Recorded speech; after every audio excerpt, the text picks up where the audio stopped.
వాడు driving seat లో ఉంటే నేను రానప్పా. ఎలా రావు? నా కొడుకు 170లో పోతాడు మామ. ఇంట్లో వాళ్ళు ఏమైపోర్లా, ఊపిరి ఉంటే ఉప్పు అయినా అమ్ముకొని బతుకొచ్చా. అది పుట్టించింది ఎవరు? లేవు. అబ్బా ఎంత పిరుక్కుండా కొడుతుంది. లే ఎందుకు కూర్చోవాలి? నువ్వు చూస్తా, ముందు కూర్చుంటాను. ఇది గుర్తుపెట్టుకో, తర్వాత మాట్లాడుకుందాం. సంతోష, నా కొడుకు గురించి తెలియదు. పోనీ ఉండు, తెలుస్తుంది మళ్ళా. అబ్బా సాయిరా, ఇంటికి ఆరాంగా పోయేటట్టు చూడప్పా. ఏం పిరికి నా కొడుకు లేదు. లే చూసుకుందాం. ఏసేరబ్బా, ఉడుకుండకైతే లేదా?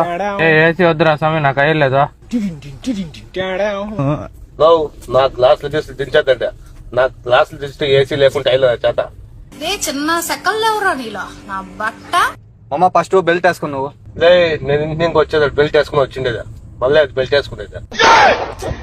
బెల్ట్ అంటే నువ్వు ప్యాంట్ వేసుకున్నావు కదా, సీట్ బెల్ట్. ఎవరు లేట్ వేసిందే? కరెంట్ బిల్ వచ్చేదా? ఎక్స్ట్రా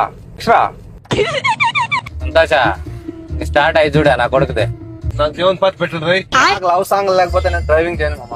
నాకు దేవుని పార్టీ లేకుంటే దిగేస్తాను. నేను లవ్ సాంగ్ లేకపోతే నేను కూడా దిగేస్తాను. దిగేస్తాను. ఎవరో తోలండి అయితే.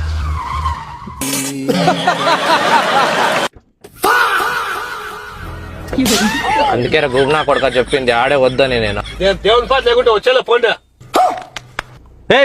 ఒక దేవుడి సాంగ్, ఒక లవ్ సాంగ్. వానికి తప్పితే ఎవరికి రాదు కారు. వాడు దిగి వెళ్ళిపోతే ఎవరు రా తోలుకొని పోయేది? నువ్వు ఊరుకోరు, నీకేలా వీరానే నూకొని పోతాడేమో. ఊన్లేప కాదు, నడాన్ని గెట్టుకొని ఈడ్చుకొని పోతాను. ఇంక రాప తోలుదువా. ఇక మొదలెడదామా? చినిపో నా కొడుక, చినిపో.